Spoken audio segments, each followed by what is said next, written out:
చూసిన వాడిని, కష్టాలు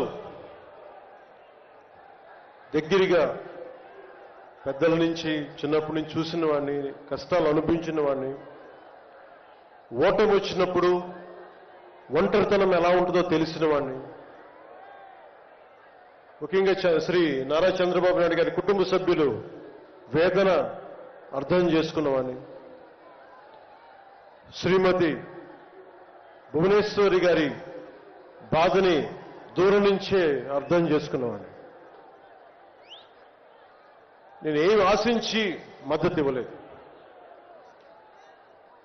మనిషి కష్టాల్లో ఉన్నప్పుడు నా వంతు సాయంగా ఉండాలి అని చెప్పి బయటికి వచ్చి రాజమండ్రి జైలు వారిని మాట్లాడి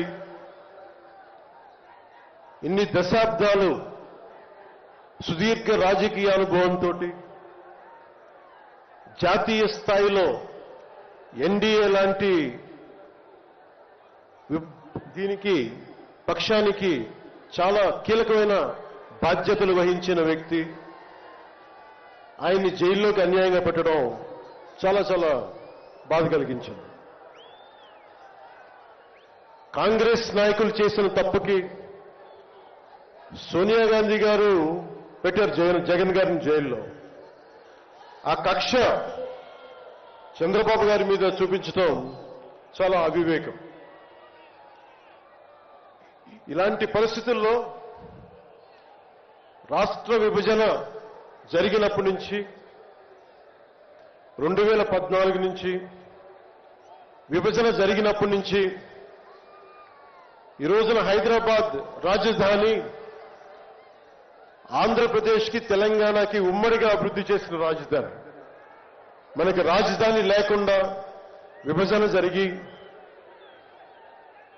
సరైన పంపకాలు లేకుండా విభజన జరిగి ఇలాంటి కష్ట సమయంలో నేను ఆ రోజున తెలుగుదేశం పార్టీ, భారతీయ జనతా పార్టీకి సంయుక్తంగా నేను పోటీని విరమించుకొని మరీ మద్దతు ఇచ్చాను.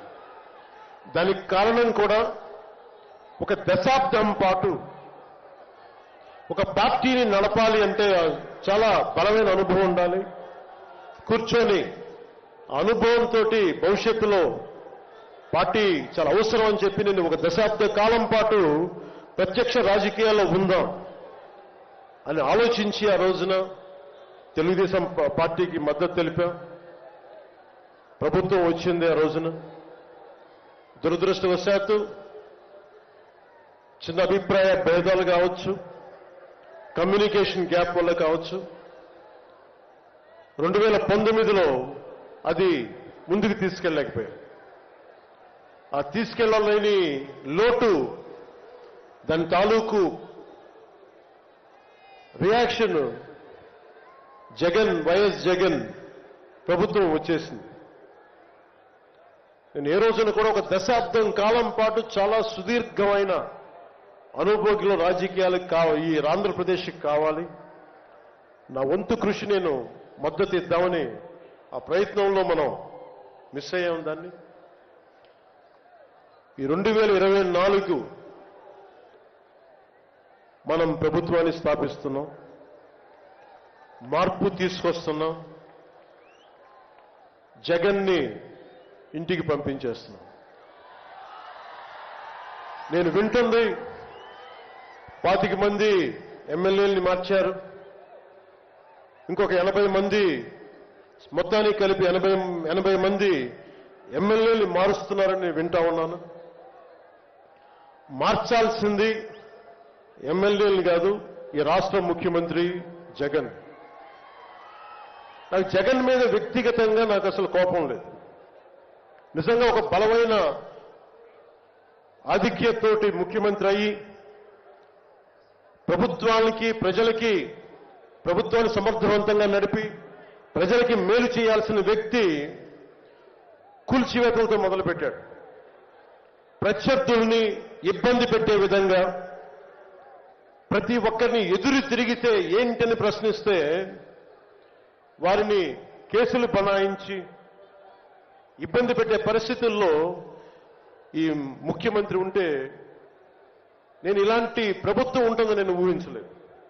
ఆయన స్వయంగా ప్రమాణ స్వీకారానికి నన్ను ఆహ్వానించినప్పుడు వారికి ఒకటే తెలియజేశాను, మీరు చాలా సమర్థవంతంగా పరిపాలించండి, ప్రజలకి మేలైన ప్రభుత్వం ఇవ్వండి, మేము ఒక పార్టీగా ప్రజల పక్షాన్ని వహించి సద్విమర్శ చేస్తాం అని అంటే చెప్పి ఆయనకి నా శుభాకాంక్షలు తెలియజేశాను. కానీ దురదృష్టవశాత్తు ఈ వ్యక్తికి కక్ష సాధింపు వ్యక్తి, ఎవరో ఒక మాట అనకూడదు, ప్రజాస్వామ్యం అనే ఒక పదానికి విలువ తెలియదు, ఏదైనా మాట్లాడితే దాడులు చేయించడం, చాలా నీచంగా తిట్టించడం, ఇన్ని దశాబ్దాల ఆంధ్రప్రదేశ్ రాజకీయ చరిత్రలో ఏ ఒక్క నాయకులు కూడా